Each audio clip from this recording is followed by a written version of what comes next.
Election commission of India દ્વારા ગુજરાત સહિત 12 રાજ્યોમાં એસઆઈઆરની જાહેરાત કરવામાં આવી છે.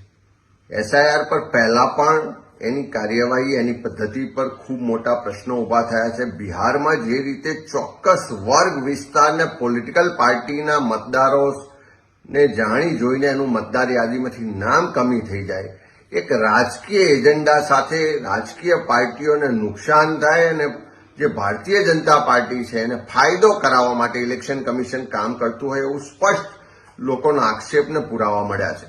અને જે રીતે ઇલેક્શન કમિશન ઓફ ઇન્ડિયા એક તટસ્થ સંસ્થા છે, સંવિધાનિક સંસ્થા છે, જેની જવાબદારી છે કે દેશમાં ફ્રી એન્ડ ફેર ઇલેક્શન થાય.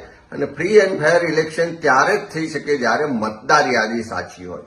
રાહુલ ગાંધીજીએ જે રીતે આખા દેશમાં વોટ ચોરીનું જે નેક્સસ છે એને ખુલ્લું પાડ્યું, જે રીતે વોટ ચોરી કરવામાં આવે છે, જે રીતે પૈસા લઈને મતદાર યાદીમાંથી નામોને કમી કરવામાં આવે છે, જે રીતે ખોટા નામોને દાખલ કરીને રાજકીય ફાયદો મેળવવામાં આવે છે, આ બધી આખા જે પુરાવા બહાર આવ્યા, વોટ ચોરીનો આખો જે નેક્સસ બહાર આવ્યો, એનાથી લોકોને ઇલેક્શન કમિશનની તટસ્થતા પર આજે શંકા છે, એની કાર્યવાહી સામે પણ શંકા છે.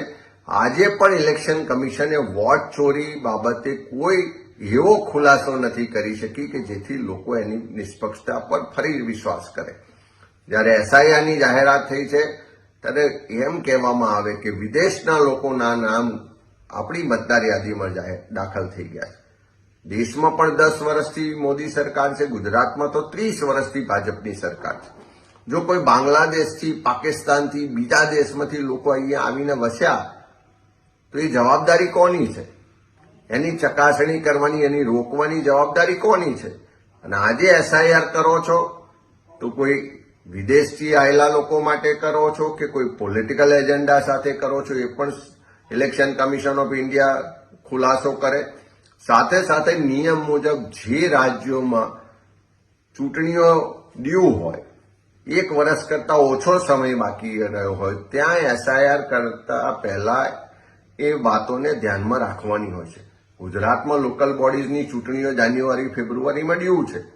3 મહિના જેટલો ઓછો સમય રહ્યો છે. એવા સમયમાં એસઆઈઆર લાવીને તમે મતદાર યાદીઓને ફ્રીઝ કરો છો, એનો મતલબ ક્યાંક ને ક્યાંક તમારો ઇન્ટેન્શન સાચો નથી, ક્યાંક ને ક્યાંક ખોટું કરવાની મનસા છે.